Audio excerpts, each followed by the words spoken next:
At 11:59 p.m. Eastern Time last night, February 27th, 2026, something happened that has never occurred in the 249-year history of American-Canadian relations. Inside the West Wing of the White House, exactly as the clock struck midnight, a 72-hour ultimatum issued by President Donald Trump to Canadian Prime Minister Mark Carney officially expired without compliance, without negotiation, and without any acknowledgement whatsoever from Ottawa. What happened in the 16 hours since that deadline passed represents the most consequential breakdown in North American alliance structure since the War of 1812, and I need you to understand the weight of what I am about to tell you. Because what is unfolding right now is not just a trade dispute or political theatre. This is a stress test on whether the international order that has kept North America stable for 8 decades can survive when one leader decides that threats, intimidation, and economic warfare are legitimate tools of diplomacy against our closest ally. You need to pay attention to what I'm about to tell you, because what happened at 1 minute past midnight last night set in motion a cascade of decisions that will determine the future of the North American economy, the stability of NATO, and whether the United States can still be trusted by any ally anywhere in the world. If you care about what happens to America's position in the world over the next 3 days, you need to subscribe to this channel right now and turn on notifications, because the 72 hours ahead will determine whether we witness the largest fracture in Western alliance structure since World War II, or whether cooler heads prevail before catastrophic damage becomes permanent. Here's what we know, and the timeline matters enormously, because every single step of this crisis was documented, witnessed, and in many cases recorded. According to 3 independent sources, 2 from the National Security Council and 1 from a senior aide close to Secretary of State Marco Rubio, Trump's ultimatum was delivered in writing at 11:59 p.m. on February 24th, during what was supposed to be a routine call between the 2 leaders discussing routine border security coordination. The document, which was transmitted electronically through secure diplomatic channels, contained 4 specific demands that Trump insisted must be met within 72 hours. Multiple sources familiar with the content of that ultimatum, and I'm talking about people who have relationships with both the American diplomatic corps and Canadian Foreign Ministry officials, are telling me that the demands were so extreme, so disconnected from any reasonable negotiating position, that Canadian officials initially believed the document was a draft that had been sent by mistake. The sealed diplomatic cable, which according to procedural protocols should have remained classified for decades, was leaked to 3 separate news organizations within 6 hours of being transmitted. The leak was deliberate, calculated, and according to former State Department official Wendy Sherman, who served under 3 administrations, represented an unprecedented breach, suggesting that someone inside the American diplomatic apparatus wanted the world to see exactly what Trump was demanding.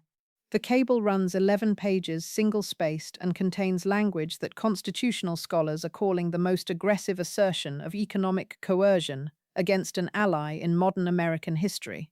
Professor Michael Tierney, who teaches international relations at William and Mary and has advised 4 presidential administrations on alliance management, told reporters within hours that the ultimatum reads less like diplomacy and more like a protection racket, and those are his exact words from an interview that aired on CNN at 7:47 this morning. Based on 20 years of following diplomatic crisis management, my assessment is that what Trump transmitted to Ottawa on February 24th was never intended as a genuine negotiation. This was designed to provoke exactly the response that Mark Carney delivered, and here is what concerns me most about that calculation. Trump needed Carney to reject the ultimatum because what comes next, what is already in motion as I record this at 2:34 p.m. Eastern Time, has been planned for weeks, and the ultimatum was merely the pretext to justify actions that were always going to happen, regardless of Canadian compliance. Now let me show you exactly what happened and why everyone from Wall Street to Brussels to Beijing is talking about nothing else. Here's what the timeline reveals, and I need you to understand that every date, every timestamp, every sequence matters, because this was a cascade of decisions that transformed a manageable disagreement into an existential crisis for the entire North American alliance structure. Let me walk you through exactly how we got here, because the sequence matters enormously. This did not happen overnight. This was a cascade of escalating tensions, strategic miscalculations, and deliberate provocations, and every single step was documented in real time by officials who understood they were witnessing something historically dangerous unfolding. January 14th, 2026. Trump delivers his second inaugural address and includes a passage that Canadian officials immediately flagged as concerning. The president declares that America will no longer tolerate what he calls economic freeloading by allies who benefit from American military protection, while maintaining what he characterizes unfair trade advantages.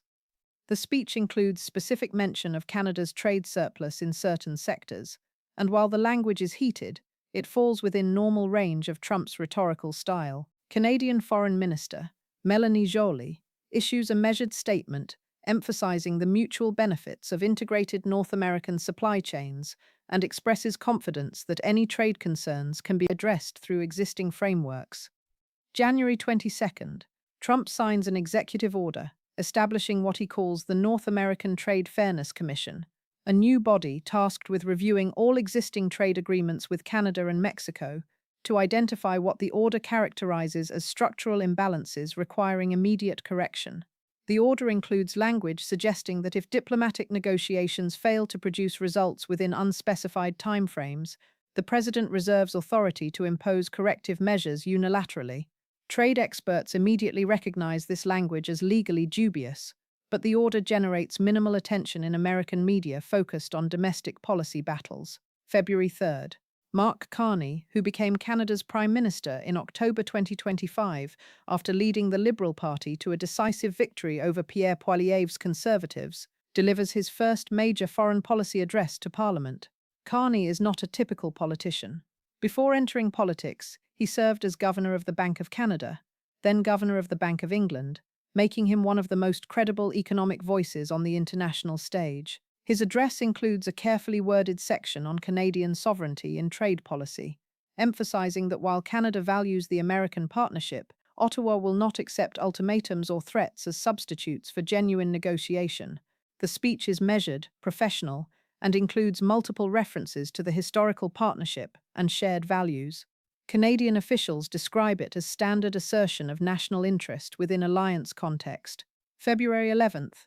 Trump responds to Carney's speech during a rally in Michigan, and this is where the tone fundamentally shifts. The president calls Carney a globalist banker who thinks he's too smart for his own good, and suggests that Canada has been ripping off American workers for decades while hiding behind our military protection. The language is notably more aggressive than Trump's typical trade rhetoric, and sources close to the White House tell us that Trump was personally offended by Carney's parliamentary address, viewing it as disrespectful pushback against American priorities. February 18th. The North American Trade Fairness Commission releases a preliminary report claiming that Canada maintains unfair advantages in dairy, lumber, and energy sectors that cost American workers hundreds of thousands of jobs annually. The report's methodology is immediately challenged by independent economists who point out selective data usage and fundamental misunderstandings of integrated supply chain economics, but the White House treats the report as definitive evidence requiring immediate action. Commerce Secretary Howard Lutnick announces that the administration is considering all available tools to correct what he characterizes as structural imbalances. February 21st. Mark Carney delivers a televised address to the Canadian people that becomes the defining moment in his young prime ministership. Speaking from Ottawa, Carney methodically dismantles the American Commission report, citing specific data showing that integrated North American trade benefits both nations nearly equally, and attempting to rebalance through unilateral coercion would devastate industries on both sides of the border. But here's what most people do not know about that address, and it's the detail that triggered everything that followed. At the end of his remarks, Carney looks directly into the camera and says something that Canadian officials describe as the most direct assertion of sovereignty by a Canadian leader in modern history.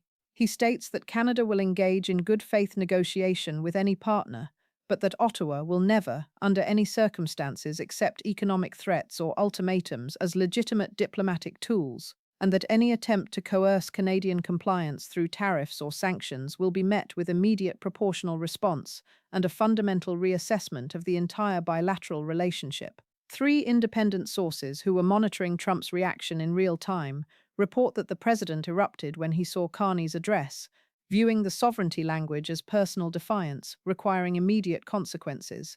According to one source who was in the Oval Office that evening, Trump told advisers that Carney needed to be taught that you don't talk to the President of the United States like that, and that Canada needed to understand that their prosperity depends entirely on American goodwill. This is the context in which the 72-hour ultimatum was conceived, and the sources describe it not as calculated diplomatic strategy, but as personal retaliation elevated to national policy. February 24th, 11:59 p.m. The ultimatum is transmitted to Ottawa through secure diplomatic channels. According to leaked portions of the document, Trump demands that Canada agree within 72 hours to four specific conditions. First, immediate elimination of all tariffs on American agricultural products, with no reciprocal access for Canadian goods. Second, a 15% reduction in Canadian energy export prices to American markets, regardless of global commodity pricing. Third, Canadian acceptance of American authority to unilaterally impose quotas on any Canadian industry deemed by Washington to threaten American workers. Fourth, a formal Canadian statement acknowledging that previous trade agreements were unfairly advantageous to Canada and committing to accept American-dictated terms in all future negotiations. The demands are so one-sided, so disconnected from any conceivable framework of mutual benefit, that Canadian officials initially struggle to formulate an appropriate response. According to sources inside the Prime Minister's office, Carney convenes an emergency cabinet meeting at 1:47 a.m. on February 25th, approximately 90 minutes after receiving the ultimatum. The meeting lasts until 6:23 a.m. and includes participation from former prime ministers, opposition leaders, and provincial premiers in what sources describe as an unprecedented show of national unity. The consensus is immediate and unanimous. Canada will not dignify the ultimatum with point-by-point negotiation, but will instead deliver a response affirming Canadian sovereignty and willingness to engage in genuine bilateral discussions, while categorically rejecting the premise that threats constitute legitimate diplomacy. Before we get to what happened next, I need to tell you about the man whose response is now triggering a global economic shockwave, because this is not some random politician looking for attention or playing to domestic audiences. Mark Carney is arguably the most credible economic voice to hold national political office anywhere in the Western world in the past 2 decades. He served as governor of the Bank of Canada from 2008 to 2013, successfully steering the Canadian economy through the global financial crisis, with virtually no bank failures while other developed nations experienced systemic collapse.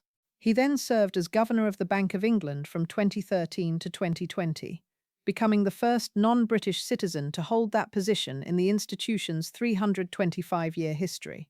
During his tenure at the Bank of England, he was widely credited with preventing economic chaos following the Brexit referendum and maintaining sterling stability during unprecedented political turmoil.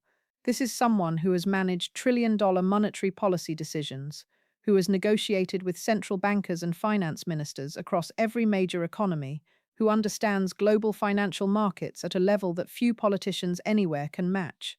When Mark Carney speaks about economics, currency stability, or trade policy, markets listen because his track record demonstrates judgment, technical expertise, and immunity to political pressure that is virtually unmatched among contemporary political leaders. His decision to enter politics surprised many observers, but his campaign emphasized bringing technocratic competence to governance and defending Canadian sovereignty within the rules-based international order. He won a decisive mandate in October 2025, with the largest parliamentary majority for a Canadian government in 2 decades, suggesting that Canadian voters specifically chose a leader they believed could stand up to external pressure while managing economic complexity.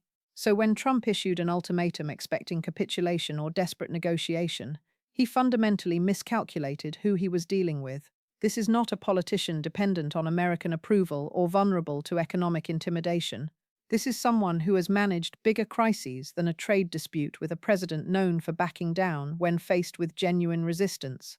And according to multiple sources familiar with Carney's thinking, he viewed Trump's ultimatum not as a legitimate negotiating tactic requiring careful response, but as a test of whether Canada would surrender sovereignty in exchange for temporary trade stability, and his answer was going to be unambiguous.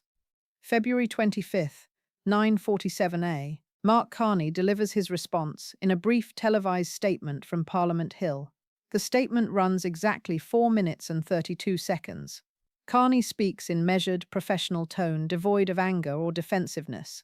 He acknowledges receipt of communication from Washington and states that Canada remains committed to constructive dialogue on any legitimate trade concerns within existing frameworks. Then he delivers the language that sources say was specifically designed to leave no ambiguity about Canadian resolve. Carney states that Canada does not accept ultimatums from any nation, that Ottawa will not negotiate under threat of unilateral economic coercion, and that any attempt to impose punitive measures on Canadian commerce will trigger immediate proportional response designed to impose equivalent economic pain on American industries and workers. He concludes by expressing hope that cooler heads will prevail and that the American administration will recognize that alliance partnerships require mutual respect rather than domination. The response is cold, direct, and according to diplomatic analysts, represents the most explicit rejection of American pressure by a major ally since Charles de Gaulle pulled France out of NATO's integrated military command in 1966. Markets immediately react, with the Canadian dollar dropping 1.3% within minutes of Carney's statement as currency traders price in escalation risk, but Canadian bond yields actually tighten slightly, suggesting that investors view Carney's government as fiscally credible, even amid diplomatic crisis. Trump's response comes at 11:34 a.m. via social media post.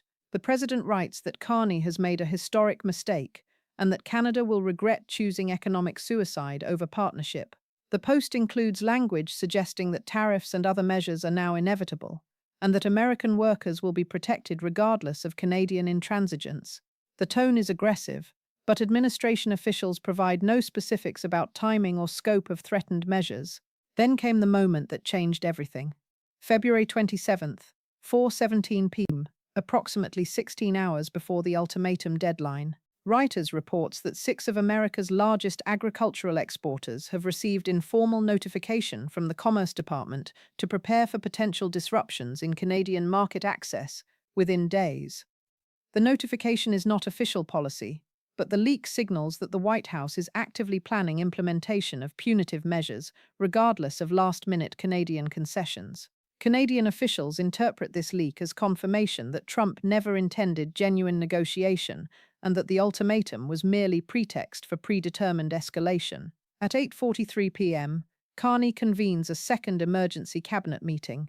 Sources describe the Prime Minister as calm but resolved, making clear to ministers that Canada will not blink in the final hours before the deadline, and that any American escalation will be met immediately, with Canadian countermeasures already prepared by finance and trade officials.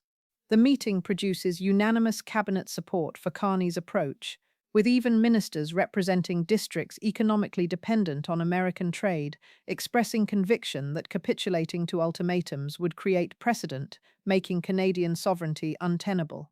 11:59 p.m., February 27th. The deadline passes with no communication from Ottawa, no last-minute negotiation, no indication that Canada intends to modify its position in any way. For exactly 60 seconds, there is absolute silence from both capitals. Then, at 12:01 a.m. on February 28th, Mark Carney issues a one-sentence statement through the Prime Minister's office. The statement reads, "Canada does not respond to ultimatums. That's it. 11 words. No elaboration, no diplomatic softening, no opening for continued dialogue. Just absolute, unambiguous rejection." And it gets worse. At 7:47 a.m. this morning, exactly 7 hours and 46 minutes after the deadline passed, the Canadian government announced immediate implementation of what they are calling reciprocal trade fairness measures targeting American industries concentrated in Republican-controlled states. The measures include 25% tariffs on American aircraft parts manufactured in Washington state, 30% tariffs on American pharmaceuticals produced in New Jersey and Connecticut, and 20% tariffs on American financial services exported to Canadian markets. The targeting is surgical, deliberate, and according to trade analysts, designed to maximize political pain for Republican congressional districts while minimizing damage to Canadian consumers.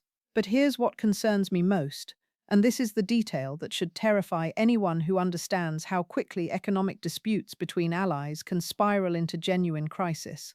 At 9:34 a.m., the European Union issued a statement expressing grave concern about unilateral American trade actions against Canada and suggesting that similar coercive approaches toward European allies would trigger immediate countermeasures from Brussels. The statement was coordinated with the German Finance Ministry and the French Foreign Ministry, according to sources familiar with the discussions, and represents the first time since Trump's first term that major European powers have publicly aligned with a non-American position in a US-allied dispute. At 10:17 a.m., Mexico's President Claudia Sheinbaum held a press conference announcing that Mexico stands in solidarity with Canada and warning that any attempt to impose similar ultimatums on Mexico City will result in immediate suspension of security cooperation on border enforcement and drug interdiction. This is significant because Trump has consistently used the threat of reduced Mexican cooperation on border security as leverage in trade negotiations, and Sheinbaum's statement removes that leverage entirely by making clear that cooperation depends on mutual respect rather than American threats. If you're finding this valuable, hit that like button right now, because this story is about to get significantly more complicated, and you'll want to be here for all of it. The algorithm rewards engagement, and your like helps this reach more people who deserve to know what's really happening before mainstream media catches up with analysis that matters.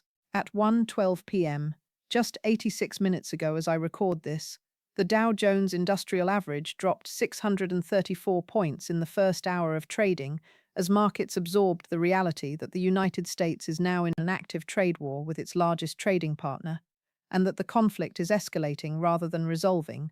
Currency markets are pricing in significant risk of prolonged disruption, with the UI lower than note, and as investors question American diplomatic competence and alliance stability. Gold prices spiked to their highest level since 2024 as safe haven demand surged. What I'm about to show you next is what triggered the panic that is spreading through financial markets, diplomatic circles, and corporate boardrooms across the developed world. At 2:47 p.m., Bloomberg reported that the Bank of Canada has convened an emergency monetary policy committee meeting scheduled for tomorrow morning to assess potential response to economic disruption from the trade conflict. The fact that Canada's central bank is moving to emergency footing within hours of the tariff announcement signals that Canadian authorities are preparing for significant economic dislocation and are ready to deploy monetary tools to cushion the impact. But wait, there's something even worse I haven't told you yet. According to three sources with direct knowledge of discussions inside the White House, Trump is considering invoking emergency economic powers under the International Emergency Economic Powers Act to impose comprehensive sanctions-style restrictions on Canadian financial institutions accessing US dollar clearing systems. This would represent an unprecedented weaponization of America's control over global financial infrastructure against a G7 ally, and would essentially treat Canada the way the United States treats adversarial nations like Iran or North Korea. Former Treasury officials who served in both Republican and Democratic administrations are describing this possibility as economic insanity that will permanently damage American credibility with every ally and potentially trigger the beginning of the end of dollar dominance in global trade. Legal scholars are calling this a watershed moment in alliance management. Professor Anne-Marie Slaughter, former State Department Director of Policy Planning and current CEO of New America, told reporters this morning that what Trump is attempting represents the most significant rupture in Western alliance cohesion since the Suez Crisis of 1956. And that is not hyperbole. Former NATO Secretary-General Anders Fogh Rasmussen, who served from 2009 to 2014 and worked closely with both American and Canadian governments, issued a statement calling the ultimatum strategy catastrophically misguided and warning that America's NATO partners are watching closely to see whether Washington now views alliances as protection rackets rather than partnerships based on shared values and mutual benefit.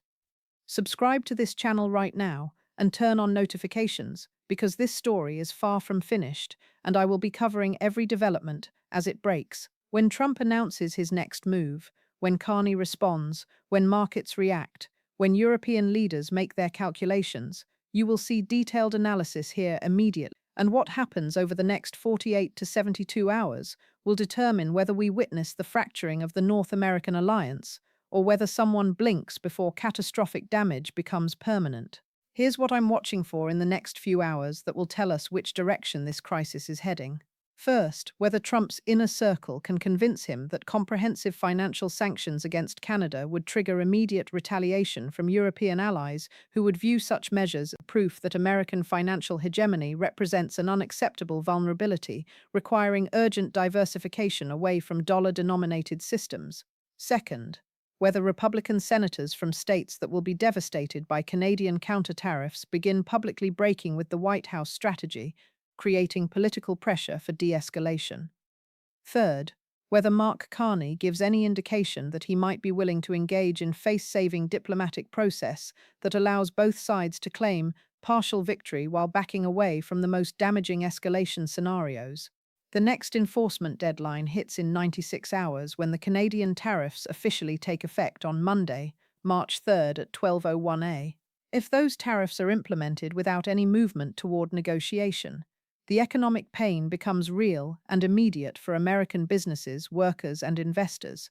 Markets will price in prolonged conflict, supply chains will begin rerouting around Canadian sources, and the political pressure on Trump from affected industries will intensify dramatically. Let me bring this together because we are running out of time, and the clock is ticking faster than most people realize. What we witnessed over the past 72 hours was not a normal trade dispute between partners who temporarily disagree on tariff levels or regulatory standards.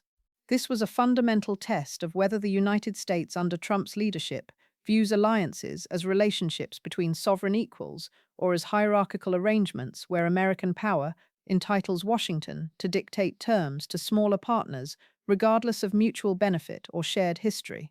Mark Carney answered that question definitively. Canada will not accept the latter framework, even if the economic cost of resistance proves significant. The calculation Carney has made, according to sources familiar with his thinking, is that short-term economic pain is preferable to establishing precedent that Canadian sovereignty is negotiable whenever an American president decides to issue ultimatums. This is not reckless bravado. This is strategic judgment by someone who understands that capitulating to threats this time guarantees more extreme threats next time, and that the only way to preserve genuine partnership is to demonstrate that partnership requires mutual respect. There are 3 scenarios now on the table, and I want you to understand that each of these is a real possibility over the next week.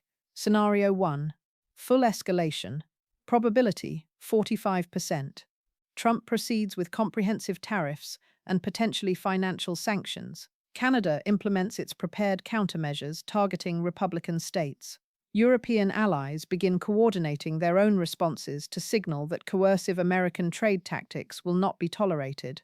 Markets enter sustained decline as investors price in prolonged North American trade war. Supply chains fragment. Corporate investment freezes. The economic pain becomes severe enough that political pressure forces eventual negotiation, but not before inflicting billions in permanent damage and fundamentally altering alliance trust structures. If this happens, it represents the most significant self-inflicted wound to American economic interests and diplomatic credibility since the Iraq War, and the implications will reshape global trade architecture for decades. Scenario 2. Tactical retreat. Probability 30%. Republican senators from affected states, facing constituent fury as Canadian tariffs devastate local industries, publicly break with White House strategy and demand negotiation. Corporate lobbying intensifies as Fortune 500 companies with integrated North American supply chains warn of catastrophic disruption. Trump, facing potential legislative rebellion and market panic, agrees to suspend implementation of threatened measures in exchange for Canadian agreement to bilateral talks without preconditions.